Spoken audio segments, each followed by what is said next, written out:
Olá pessoal, então dessa vez a aula vai ser gravada, né, por conta do que na quarta eu não conseguia dar aula presencial, então já vou aproveitar para reforçar alguns conceitos da aula passada e para que fiquem aqui.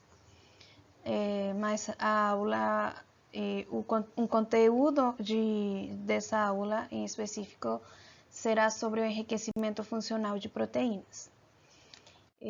Então, a proteômica comparativa, como já vimos, permite descobrir as proteínas relacionadas a uma alteração específica, que seria o tratamento que vocês vão estudar, analisando as mudanças na abundância de proteínas entre os grupos ou condições diferentes. Então, na proteômica comparativa, nós focamos tanto nas proteínas identificadas exclusivamente em um dos tratamentos, né, identificadas exclusivamente, por exemplo, só no controle, ou identificadas exclusivamente só no tratamento estudado. Também temos as proteínas comuns, né, que aparecem nos dois tratamentos, nas duas condições, mas que são diferencialmente abundantes.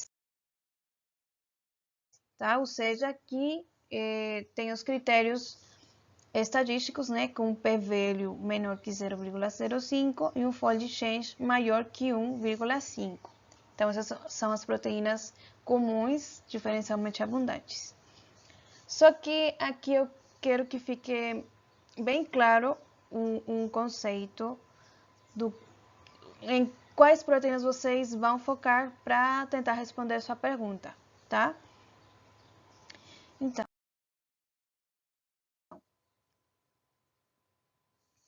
supondo que vocês tenham um controle e um tratamento, e vocês vão comparar, né, qual a expressão das proteínas do tratamento com relação ao controle. Vamos ter as proteínas exclusivamente identificadas em cada uma das condições. As proteínas comuns que estatisticamente vão ter um aumento tanto no controle, e as proteínas que vão ter um aumento no tratamento, e as proteínas comuns que vão ter diminuição no controle, e as proteínas comuns que vão ter diminuição no tratamento. Só que muitas vezes pode parecer confuso que vão ter, por exemplo, 3 conjuntos ou 6 conjuntos de proteínas, né, ali para estudar as exclusivas do controle, as exclusivas do tratamento e as diferencialmente abundantes com aumento e as diferencialmente abundantes com diminuição. Só que a abordagem que a gente deve ter, né, a visão que a gente deve ter nessa questão é a seguinte: as exclusivas do controle, na verdade, vão ser também proteínas que tiveram diminuição de abundância no tratamento. Por quê? Então, elas diminuíram tanto que elas não conseguiram ser identificadas nessa condição. Tá? Então, por isso que elas são consideradas com diminuição de abundância. Assim mesmo também nas proteínas exclusivas do seu tratamento, elas são consideradas como proteínas que estão diminuídas no controle, né, com abundância diminuída no controle. E também as proteínas exclusivas, né, identificadas exclusivamente no seu tratamento, nas amostras com o seu tratamento, são consideradas proteínas com aumento de abundância, tá? Pela mesma razão que elas tiveram a concentração tão baixa que não foram identificadas no controle. Então, elas são consideradas que tiveram um aumento de abundância e na condição que você está estudando. Do mesmo jeito com o controle. As que são exclusivas, ou exclusivamente identificadas no controle, vão ser consideradas como que tiveram um aumento de abundância nessa condição controle, ou que a abundância é maior nessa condição controle. Tá? Eu vou tentar esquematizar essa informação para ver se fica um pouco mais clara. Se não ficar clara, vocês na aula presencial, vocês me dizem para que eu tente explicar novamente. Então, quando você vai estudar as proteínas que foram alteradas em abundância no seu tratamento, vocês vão ter dois conjuntos, né, no geral, dois conjuntos de proteínas. As que tiveram diminuição de abundância, ou seja, as que foram comuns entre o controle e o tratamento e que de fato neles tiveram uma diminuição, tiveram abundância diminuída, né, que lá a intensidade apareceu menor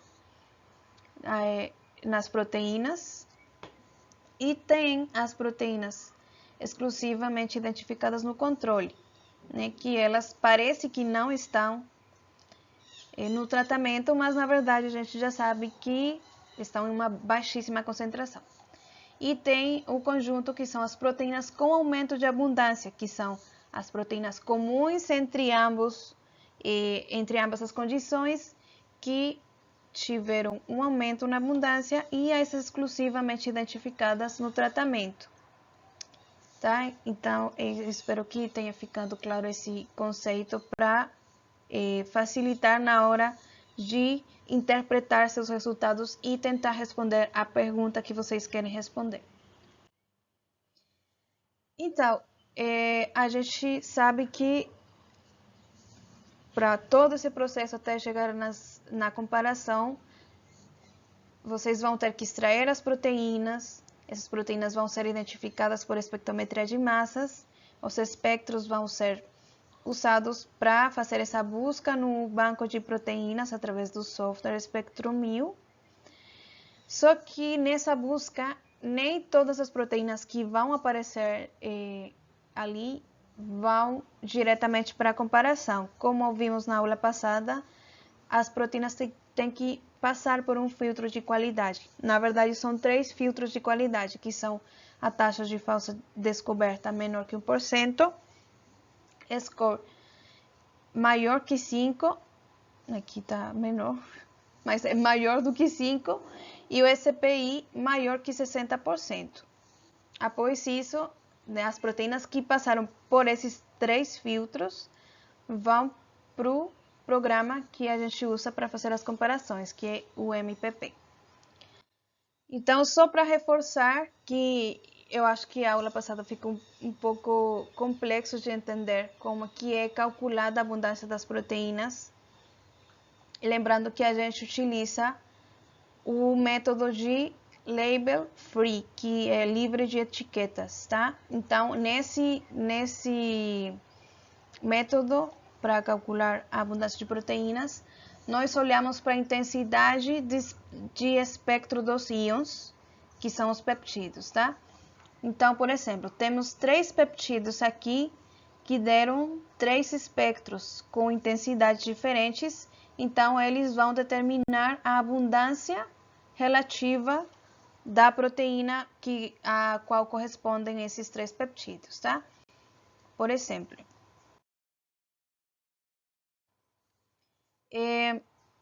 essa seria a intensidade do espectro de cada um desses peptídeos que foi identificado no espectrômetro de massas. Então, a abundância relativa da proteína pode ser a soma dessas 3 intensidades, a média ou a mediana. E a gente já viu que no programa MPP a gente utiliza a mediana, tá? Por aquela questão de que a mediana é menos sensível aos valores muito extremos. Então, por exemplo, nesse caso aqui, qual que é a abundância dessa proteína, a qual correspondem esses 3 peptídeos. Então, a gente, né, calcula a mediana, organizando os valores, e a mediana, o valor da mediana seria o valor da abundância que corresponde a essa proteína, certo? Então, esse valor aqui de 5,08 por 10 a 6 seria considerada a abundância dessa proteína, a qual correspondem esses 3 peptídeos. Então, a partir desse valor, a gente calcula a abundância das proteínas, só que nem todas as proteínas que passaram pelos filtros de qualidade vão ir para comparação ainda. Lembre que tem o filtro de frequência que a gente utiliza lá no MPP, que são as proteínas que aparecem em uma determinada porcentagem de réplicas em uma das condições. E eu já falei de um exemplo muito comum, que são, por exemplo, as proteínas que aparecem em pelo menos 2 das 3 réplicas em uma das condições. Se vocês fizeram réplicas biológicas, então vão ter mais réplicas. Se vocês trabalharam com 2 réplicas biológicas, então cada uma injetada 3 vezes, você vai ter 3 réplicas no total, 6 réplicas no total. De uma amostra só. Então, você pode dizer, não, então eu quero as proteínas que apareceram em pelo menos 3 das 6, tá? Então, ali pode aumentar o número de proteínas que de fato vão para a comparação da abundância. Então, nesse caso, vocês já vão comparar, né, as proteínas identificadas exclusivamente em um dos tratamentos e no caso das proteínas que aparecem nos 2 tratamentos, nas 2 condições, aí vocês vão ter que ver se tem uma diferença significativa estatisticamente, né? Que são as que cumprem esses critérios. Então, no caso dos dados que vocês têm ali, por exemplo, na pasta de cada projeto de cada um, vocês vão encontrar uma lista de proteínas exclusivas e diferenciais, né, que já sabem o que significa. Só que eu queria deixar bem claro aqui como, dentro dessa lista, como vocês vão identificar quais são as proteínas exclusivas de cada condição. Então, aqui eu trouxe um exemplo dessa lista. Como que eu sei quais são as proteínas exclusivas? Eu tenho um exemplo aqui, né? Essa proteína, por exemplo, proteína não caracterizada, ela tem um valor na coluna de não inoculada e tem um valor 0 na coluna de inoculada. Isso quer dizer que essa foi uma proteína identificada exclusivamente no tratamento não inoculado. E aqui tem o exemplo contrário. Tem um valor na coluna inoculada e tem um 0 na coluna de não inoculada. Isso quer dizer que ela foi identificada exclusivamente no tratamento inoculado. Essa proteína aqui, ribose. Certo? Então, eu também queria lembrar para vocês que esses números aqui correspondem à abundância das proteínas, como foi calculada, como eu mostrei, né, a mediana, em log 2, tá? Só que aqui aparece só em uma coluna porque é a média das medianas, tá? Porque lembrem que tem as réplicas técnicas aqui, ou biológicas, no caso de terem réplicas biológicas também. Neste caso, A coluna inoculada, por exemplo, esse valor aqui está composto por 3 colunas que correspondem a 3 réplicas técnicas, né, as 3 repetições. Então, ali foi calculada a média e está aqui esse valor. Se não ficou claro, então anotem essa dúvida ali e a gente tenta esclarecer melhor na próxima aula. Outra coisa que vocês também podem achar estranho dentro da sua lista de proteínas são proteínas que têm o mesmo nome, exatamente o mesmo nome, e tem valores diferentes de abundância, e também tem números de acécio diferentes. Então, isso significa que são isoformas, tá? Nesse exemplo aqui, temos 5 proteínas que têm exatamente o mesmo nome, só que aparecem com abundâncias diferentes, e quando vocês vão procurar na UniProt esse número de acécio, vocês vão ver que de fato são proteínas diferentes, ou seja, na sequência, né? Tem o mesmo nome, eu peguei essas 2 primeiras como exemplo, só que aqui vocês já veem que são genes diferentes. Também tem números de resíduos diferentes, e já quando a gente olha para um alinhamento entre essas 2 proteínas, vocês vão ver que a sequência é bem diferente também. Tem muita similaridade, mas tem regiões que são bem diferentes. Então, por isso que às vezes vocês vão encontrar essas proteínas que parecem a mesma, mas na verdade não são. E tem também as proteínas não caracterizadas, mas depois daquela análise de anotação funcional que a gente falou na aula passada, vocês já podem encontrar dentro dessas análises até o nome, né, que dão para essa proteína que aparece ali não caracterizada. Muitas vezes também o banco utilizado não está atualizado. Então, o banco que a gente utiliza maiormente é a UniProt. Então, essa proteína aparece aqui, aparece como não caracterizada, mas quando vocês vão procurar o número de acesso na UniProt, já tem um nome. Então, aí já ela foi atualizada. Então, tem que ver também isso. As proteínas que aparecem como não caracterizadas, procurar elas para ver se de fato elas não foram caracterizadas já, ou vocês vão ver ali na sua análise de anotação funcional que ela já pode ter uma função. Então, como a gente viu na aula passada, a anotação funcional é o processo de atribuir funções biológicas específicas aos genes, e neste caso às proteínas. E existem diferentes sistemas de classificação de anotação de proteínas, como os termos GO, e anotação funcional relacionadas a vias metabólicas e relacionadas também a domínios e regiões funcionais das proteínas.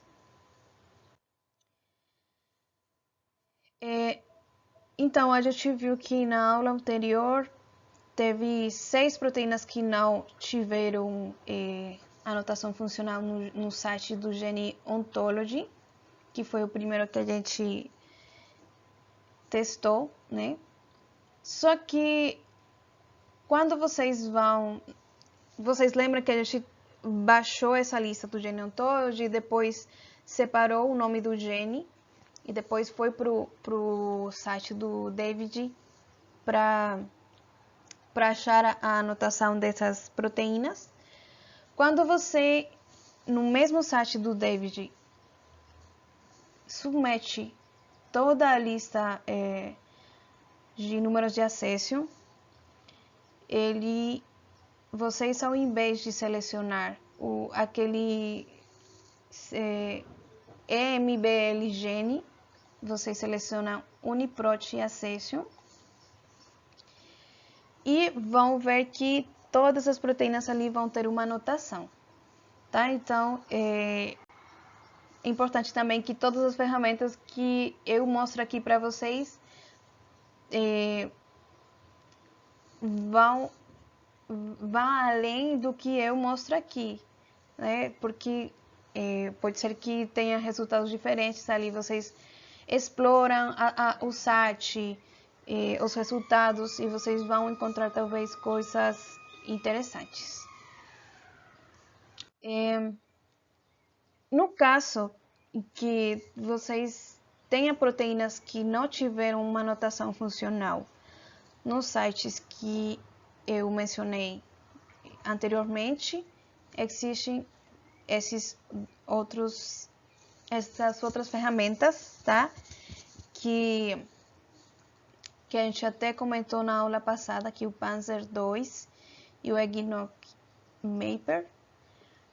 Esses sites, o Panzer II, ele faz atribuição da anotação funcional por homologia de sequência, pegando um mínimo de 40% de identidade e 60% de cobertura, e utiliza preditores de anotação. Já o Eggnog Mapper, ele vai agrupar os genes em famílias de ortólogos e vai fornecer as anotações que estão associadas a esses grupos de ortólogos, tá?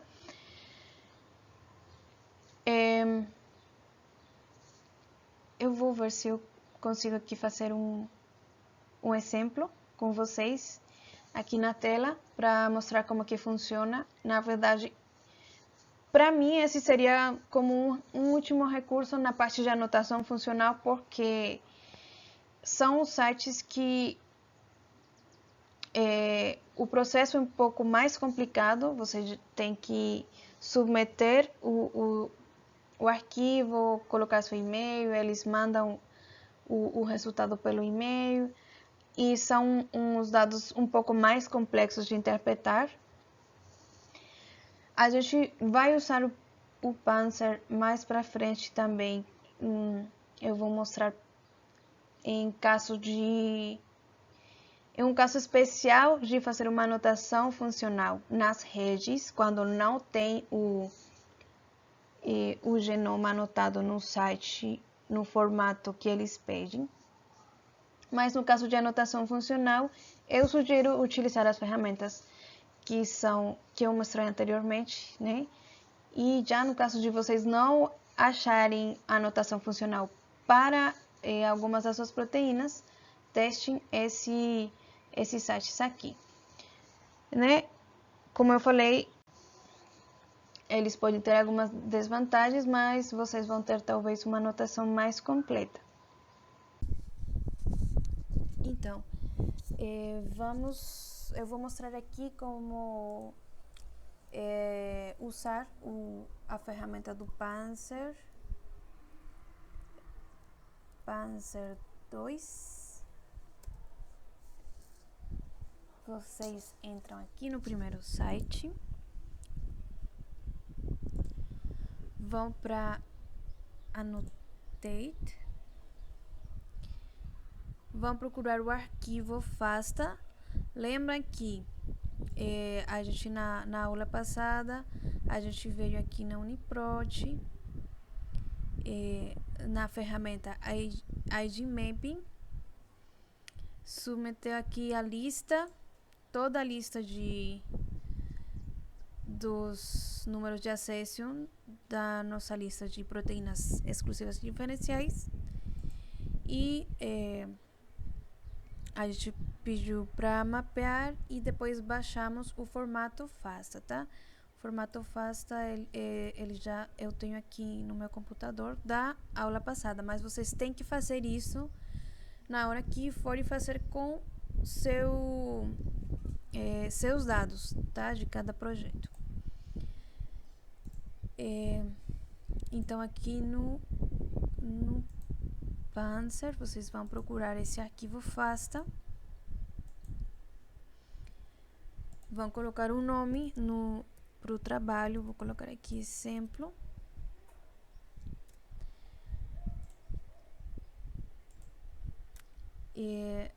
o nome da espécie Theobroma cacao, nesse caso, no caso do conjunto de dados que estamos usando para esse exemplo. E aqui vocês selecionam essa opção aqui, Batch Queue. Porque se vocês selecionarem a primeira opção, vocês só vão ter resultados para as primeiras 10 sequências. Então, vocês têm que pedir que seja enviado para o seu e-mail o resultado, tá? Aqui vocês colocam seu e-mail e submetem o trabalho. Aí ele vai aparecer como que está na fila e vamos aguardar. Aqui ele já apareceu que o trabalho foi finalizado. Eu recebi também aqui no meu e-mail o link para ir para esses dados, e vocês vão ter aqui várias opções, vários links. Vocês podem baixar esses aqui, baixar entre aspas, né? Porque você clica e abre uma página onde vocês têm que copiar e colar em um arquivo de texto. Na verdade, para essa questão de anotação, vocês só vão usar aqui o terceiro link, que são predições de geos, onde vocês vão ter esse resultado aqui, que nessa primeira coluna vão ter o seu número de acesso, né, da proteína. Aqui na coluna Ontology vão ter BP, MF ou CC, que significa processo biológico, função molecular ou componente celular, que são as 3 categorias de anotação do Gene Ontology. E aqui do lado vão aparecer os IDs de cada anotação. Então, por exemplo, essa primeira proteína, ela tem o código GO, esse aqui, e a descrição dessa função, desse processo biológico, é o metabolismo da glicose. Então, esse seria aqui sua anotação funcional através do Panzer. Agora, vamos para o Eggnog Mapper. E esse link aqui é o primeiro. Eu já vou fechar aqui os outros sites. Então, qual o tipo de dados? A gente tem a sequência de proteínas, mas também vocês podem fazer com sequência de DNA. Vamos procurar o arquivo, que é onde tem a sequência FASTA das proteínas que queremos anotar. Vocês colocam seu e-mail.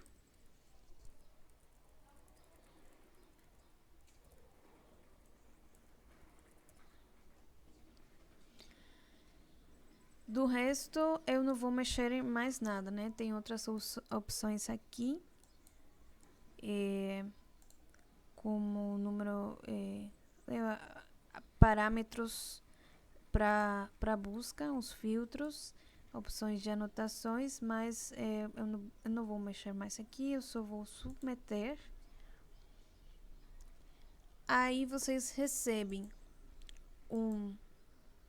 uma mensagem no seu e-mail, tá? Ele chegou aqui, e vocês têm que clicar aqui nesse link, clicar para gerenciar seu trabalho, e vocês clicam aqui em Start Job.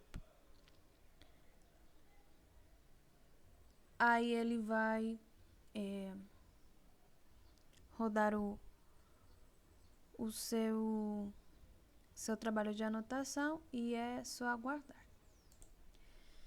Tá, então aqui ele terminou, né? Status done. Aqui embaixo a gente pode baixar no formato de Excel ou em outros formatos. Aqui eu já tinha feito. E os resultados aparecem dessa forma aqui. Assim. Então, assim, na primeira coluna aparece o número de acesso da proteína e tem outros dados aqui, a descrição de cada anotação. Tem aqui os códigos GO, os códigos de enzima, também tem os códigos do KEGG, tem várias informações aqui, até as famílias das proteínas. Então, vocês veem que também obtém uma informação mais completa. Essas são as duas ferramentas que eu mencionei para vocês, que podem utilizar para anotação funcional também. Então, pessoal, vamos continuar aqui.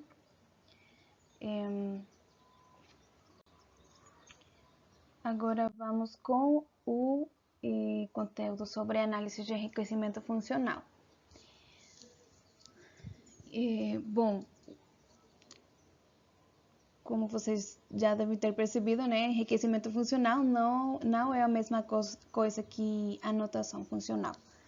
O enriquecimento funcional é uma análise que permite identificar quais anotações biológicas estão superrepresentadas em uma lista de genes ou proteínas em relação a um background de referência. Então, essas anotações biológicas superrepresentadas vão auxiliar na interpretação de mecanismos moleculares que estão associados à condição experimental que vocês estão estudando. Bom, tem dois tipos de análise de enriquecimento funcional, que pode ser a superrepresentação e o enriquecimento, tá? O que significa cada um? A superrepresentação, ela vai comparar o seu conjunto de proteínas de interesse com conjuntos de proteínas já anotadas, né? Então, com um conjunto de referência. E através de análises estatísticas vão determinar se há uma representação significativa em comparação com o que seria esperado ao acaso.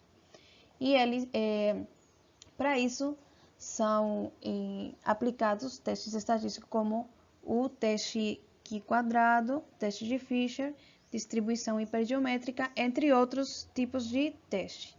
Tá? Já o tipo de enriquecimento como tal, porque tem algumas ferramentas que vocês vão ter essas duas opções, de over-representation ou enrichment. Então, é o que significa cada uma. Aqui o enriquecimento seria uma atribuição de pontuação de enriquecimento, porém levando em consideração o nível de expressão de cada gene ou, no seu caso, considerando a abundância de cada proteína. Aí eles vão fazer uma abordagem baseada em ranqueamento. Normalmente, a gente sempre utiliza essa abordagem de superrepresentação, tá? O que isso significa?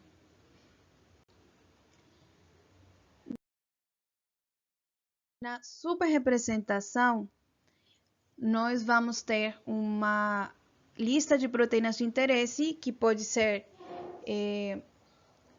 uma lista das proteínas que tiveram aumento de abundância, que incluem as exclusivas do tratamento, por exemplo, e as que tiveram aumento de abundância, como eu expliquei no início da aula. Pode ser as proteínas que tiveram diminuição de abundância, ou pode ser todas as proteínas que tiveram alteração, tanto aumento quanto diminuição de abundância. Essa seria a nossa lista de interesse. Então, aí ela vai ser comparada com um conjunto de referência, que normalmente vai ser o genoma completo do organismo estudado, né? O genoma anotado do nosso organismo de estudo. Ou também pode ser o nosso conjunto de referências, todas as proteínas identificadas no estudo. E se ficou claro, ou seja, nosso conjunto de referência pode ser o genoma completo do organismo, né, anotado, ou todas as proteínas identificadas, aquelas que antes da comparação, tá? Se não ficou claro, então vocês pedem na próxima aula para explicar melhor essa parte.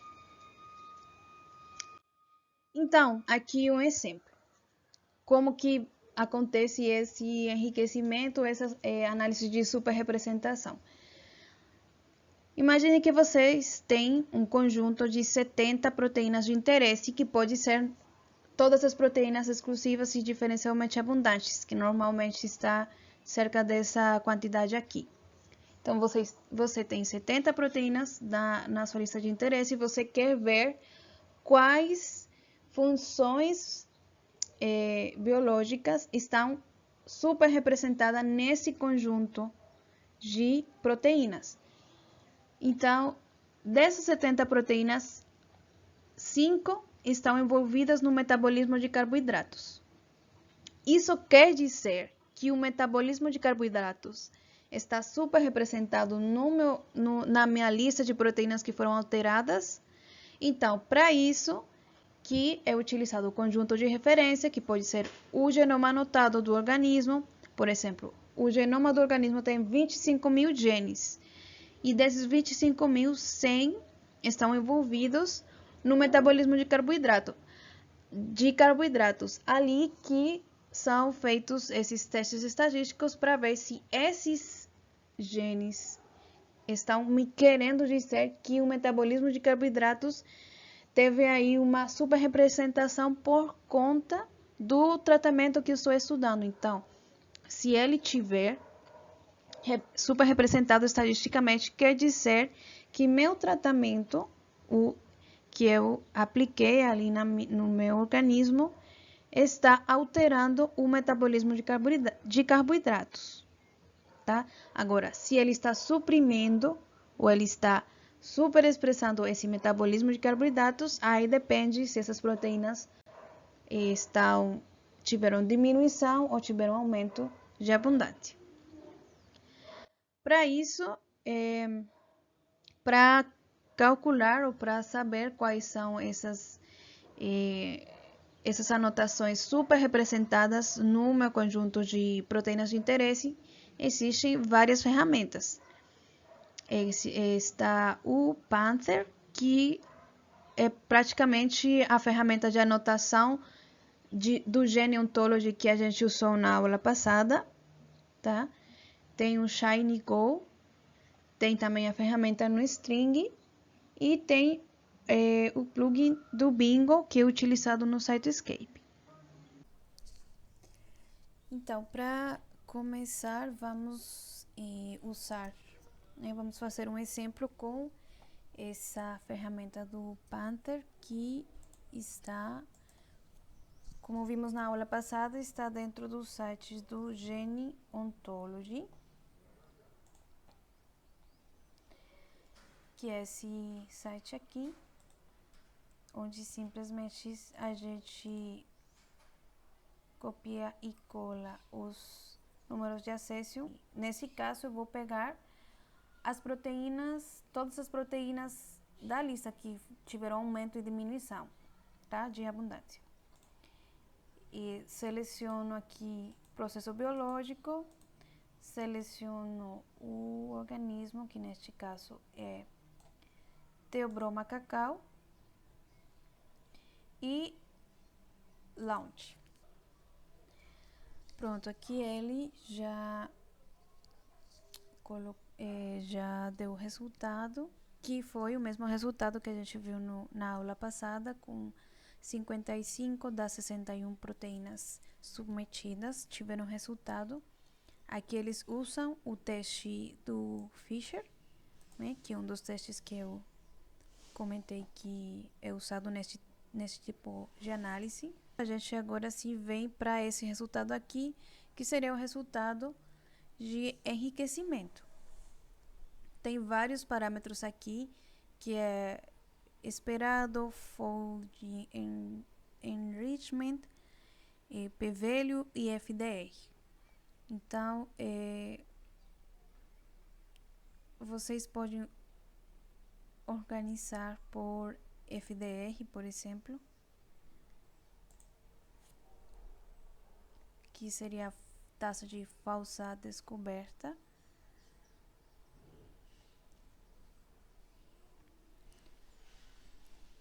Neste caso, quanto mais próximo de zero, seria o mais confiável, né? Então, aqui, o processo mais enriquecido dentro do meu conjunto de dados foi a fotossíntese, seguido do metabolismo de pequenas moléculas, metabolismo da glicose e assim por diante, tá? Então, vocês podem pegar esses dados e fazer um gráfico, ver ali na sua anotação quais foram as proteínas que estiveram envolvidas no processo biológico da fotossíntese e ver quais delas tiveram aumento e diminuição de abundância, tá? Esses resultados de acordo com essa ferramenta aqui. Agora vamos para a segunda ferramenta que eu coloquei aqui, que é o ShineGo. Aqui, ShineGeo. Eu vou selecionar o primeiro link, que é a versão mais atualizada. Do mesmo jeito, é só copiar e colar os números de acesso da minha lista de interesse. E eu vou submeter. Aqui ele vai identificar automaticamente que se trata de Theobroma cacau. E ele me dá primeiro o enriquecimento de vias metabólicas, que é aqui o KEG. Mas eu posso selecionar processo biológico. Aí ele me dá aqui os primeiros 20 processos biológicos mais enriquecidos. Que aqui também eu posso organizar, por exemplo, por FDR. Que o mais próximo de zero, neste caso, é a geração de precursores de metabólitos e energia, seguido da fotossíntese. Aqui também tem o metabolismo de pequenas moléculas, metabolismo da glicose. Só que aqui nesse site, ele dá alguns gráficos, aqui representando esse enriquecimento, esses processos biológicos enriquecidos. Aqui eu posso pedir que mostre apenas 10 processos biológicos enriquecidos. Por quê? Se vocês observam, muitos desses processos praticamente são redundantes, tá? Porque tem, por exemplo, aqui, metabolismo do ATP. E aqui tem geração de ATP do ADP. Praticamente seria parte do mesmo processo, que é a geração de energia. Então, para não ter essa redundância, eu posso pedir só 10 processos biológicos. Tem aqui outras formas de organizar, né, os processos. Aqui ele faz uma média entre o FDR e o Fold Enrichment. Nós vemos que na hora de organizar pela média desses dois parâmetros, a organização dos processos biológicos fica desse jeito. Tem gluconeogênese, síntese de exose, que eu acho que, né, aqui fica redundante nesses três primeiros, porque é metabolismo da glicose. Tem fotossíntese, biossíntese de putrescina, fotossíntese de novo, dobramento de proteína, etc. Enfim, aqui esses são os processos enriquecidos e, como eu falei, eles têm o gráfico para representar esse enriquecimento. Tem outras formas de representação aqui, como que eles estão relacionados.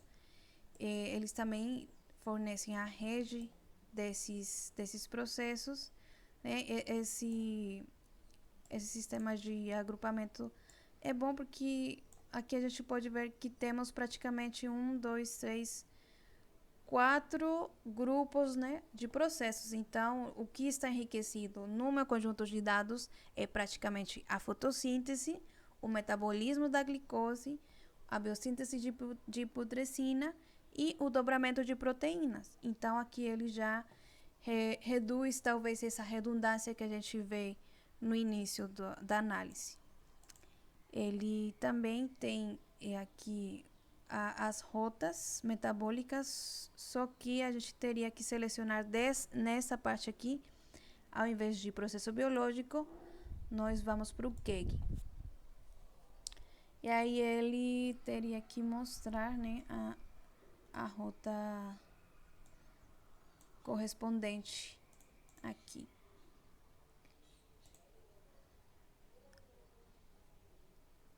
Que ele acho que demora um pouco para carregar. Tá, aqui ele está mostrando a rota do metabolismo da glicina, da serina e da treonina, e em vermelho estão as proteínas que nós colocamos aqui dentro as proteínas do nosso conjunto de dados que estão envolvidas nessa rota.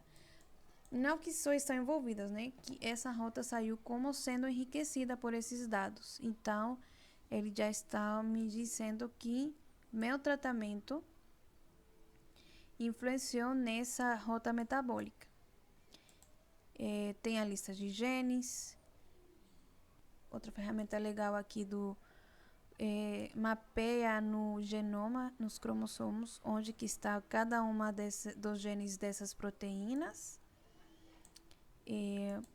Também faz análise de promotores, enriquecimento através da ferramenta do string, que eu vou mostrar agora.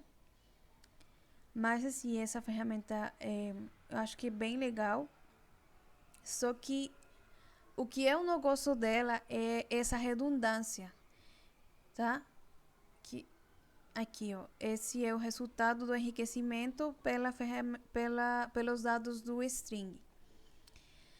Então, como eu tava falando aqui, eu não gosto dessa redundância, né? E não tem como editar só selecionando alguns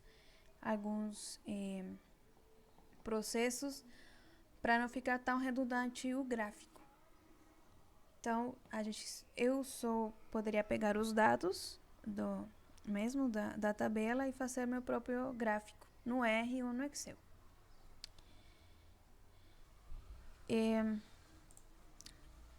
A ferramenta do string. Aqui eu vou para string db. Vou entrar aqui no primeiro link. E aqui eu vou selecionar proteínas por sequências. Aqui.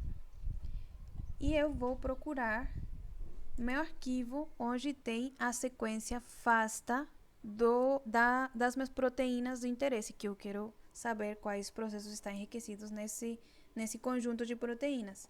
Seleciono o organismo, né, aqui já estava selecionado Theobroma cacao, e selecionar Theobroma cacao e Search.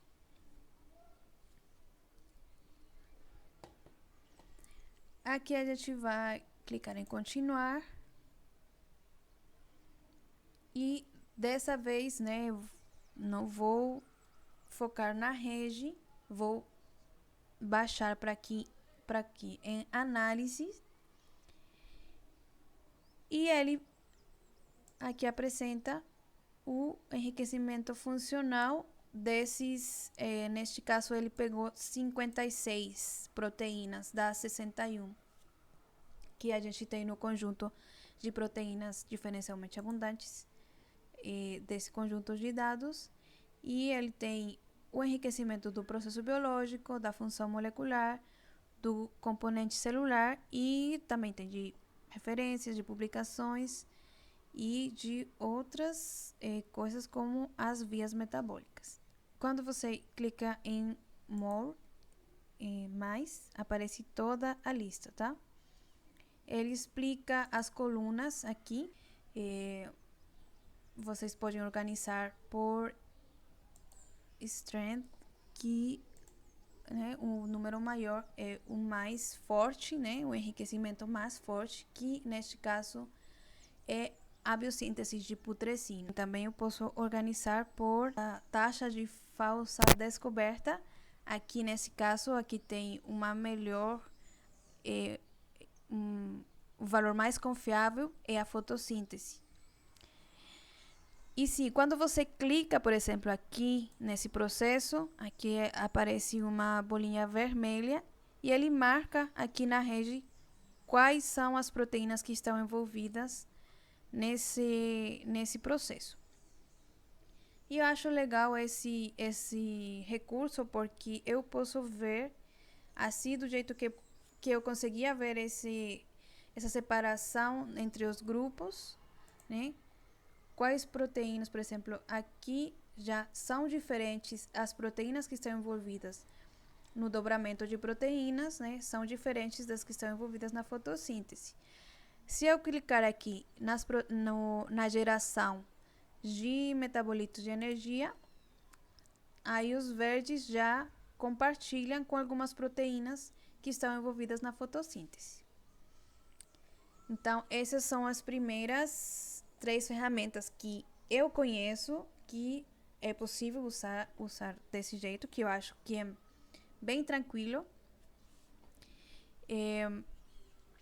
E pode ter outros, né? Tem mais. Seguramente no R tem vários pacotes que fazem esse tipo de análise de enriquecimento. Mas eu compartilho aqui com vocês o que eu já usei e o que eu me senti mais confortável para utilizar. Então, eu vou tentar explicar aqui como usar o Bingo no Cytoscape para fazer análise de enriquecimento dos seus dados sem ter a ver com o Regis ainda, tá? Eu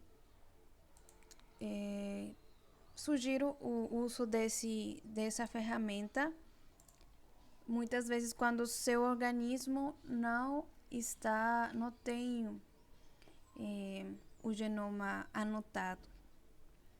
Aqui nesse caso pode ser que funcione, como pode ser que não. No Cytoscape a gente abre o Bingo. Se vocês já viram as aulas de rede de interação, eu explico ali, né, como instalar o Cytoscape, instalar esse plugin aqui do Bingo, tá? Então eu já vou explicar aqui direto como usar o Bingo para esse tipo de análise. O que eu vou fazer aqui?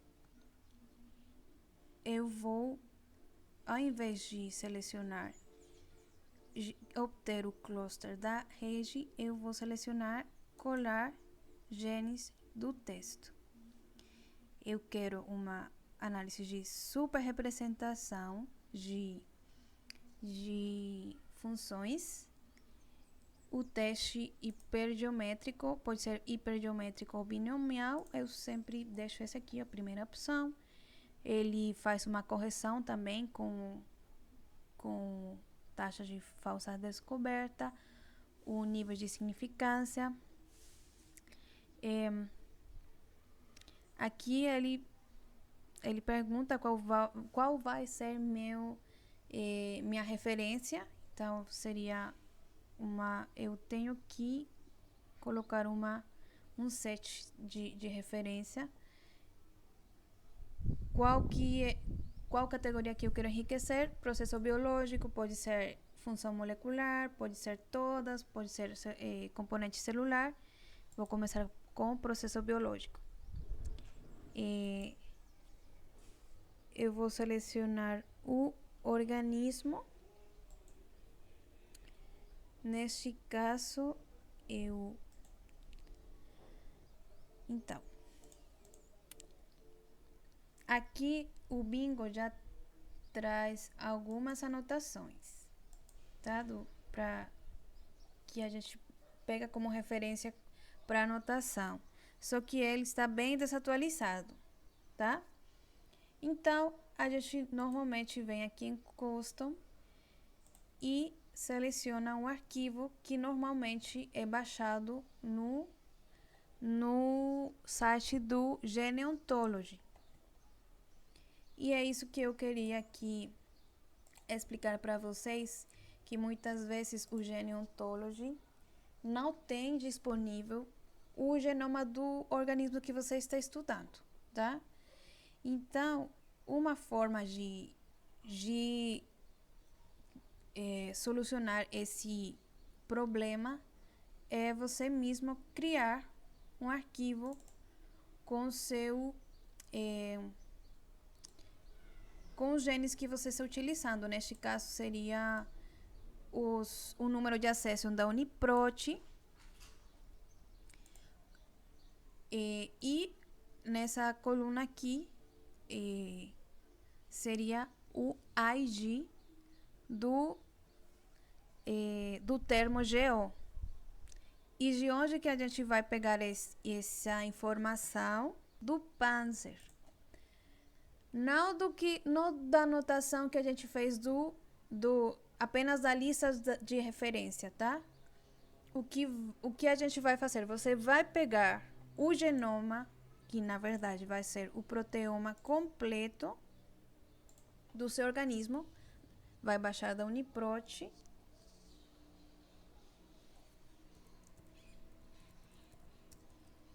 Vamos fazer um exercício aqui com o Theobroma cacau. Para selecionar só genes de Theobroma cacau, vou filtrar por taxonomia. Vocês colocam aqui nesse segundo espaço Theobroma cacau, search, e já ele vai selecionar apenas as proteínas, né, os resultados do organismo, que é Theobroma cacau. A gente baixa todos esses genes em formato FASTA, tá? E depois de baixar, vão submeter para análise no Panzer, do mesmo jeito que eu mostrei como fazer com a lista de interesse. Então, o Panzer, ele dá esse arquivo aqui que eu mostrei, que esse arquivo é apenas da minha lista de interesse, tá? Não é do genoma completo. Mas, para esse caso de enriquecimento no bingo, a gente faz essa análise no Panzer com todas as proteínas que estão ali na UniProt. Vão baixar, vão fazer a análise e vão ter esse arquivo aqui.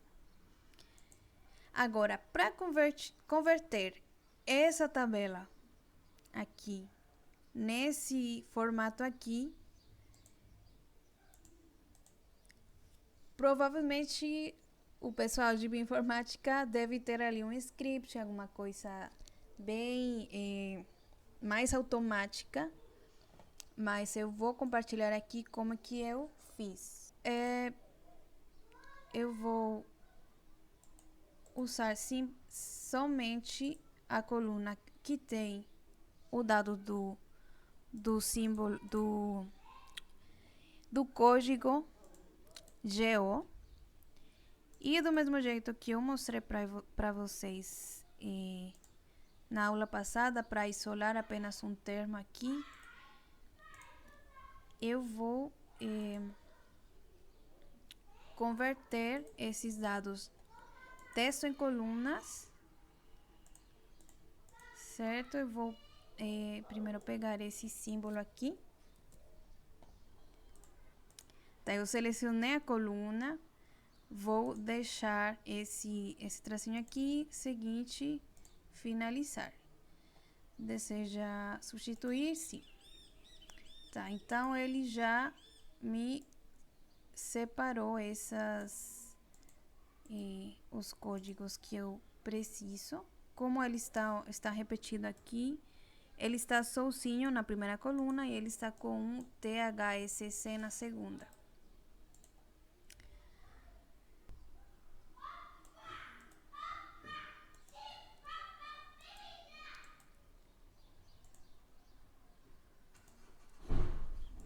Então, eu já tenho aqui as duas colunas que eu preciso com o número de acesso das proteínas e seu GO. Agora, numa terceira coluna, eu vou colocar o símbolo igual, abro parêntese, primeira célula, 2 pontos, até a 379, neste caso, né? Lá no genoma, quando vocês façam para o genoma, vão ser muitas mais, tá? Fecho parêntese, esse símbolo de união, aspas, espaço, símbolo igual, espaço, fecho aspas, abro parêntese, que seria a segunda, né, a segunda coluna, B1, 2 pontos, B379, que seria lá a última.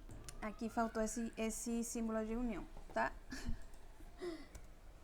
Pronto, aí foi. Aí simplesmente eu copio e colo no arquivo de texto,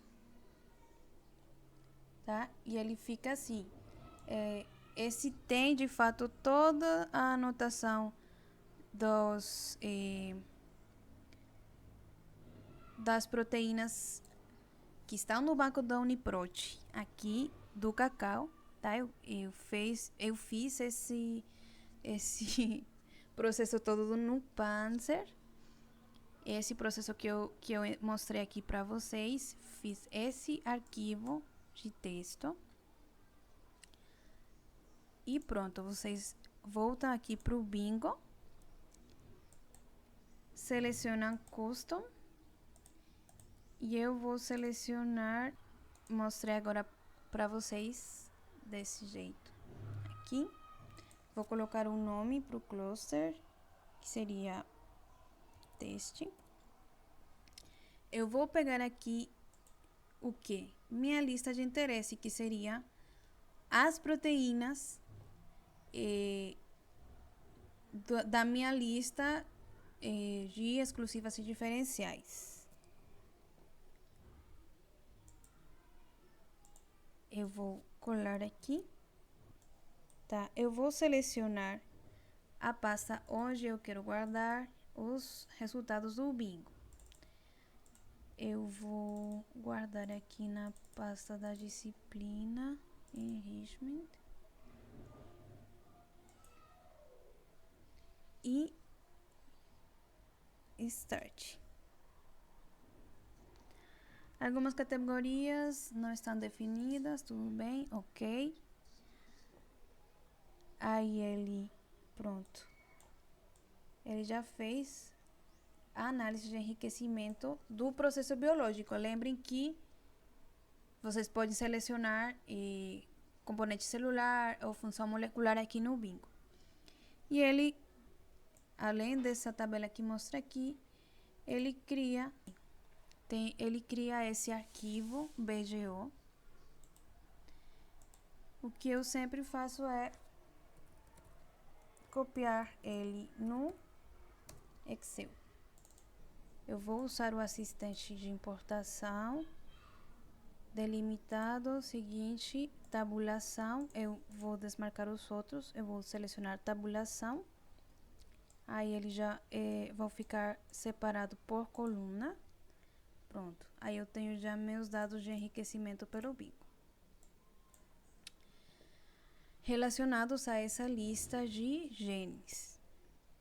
Então, tem o ID do gene ontology, o p-value, o corrigido é o que a gente vai levar em consideração. Esse X é o número de proteínas que eu submeti que estão relacionadas com esse processo biológico, tá? Então, aqui, neste caso, quanto mais próximo de zero o p-value corrigido, tem uma confiabilidade maior, né, de enriquecimento. Então, tem a geração de metabolismo de energia, fotossíntese, metabolismo de glicose, enfim, tem processos. Vocês viram que em todas as ferramentas foram enriquecidos os mesmos processos dentro desse conjunto de dados, certo? Bom, então, seria isso na aula de hoje. Espero que vocês tenham gostado, entendido, e se não entenderam alguma coisa, guardem ali para a próxima aula presencial, que seria no dia 22 de novembro. Tá? Muito obrigada e até mais.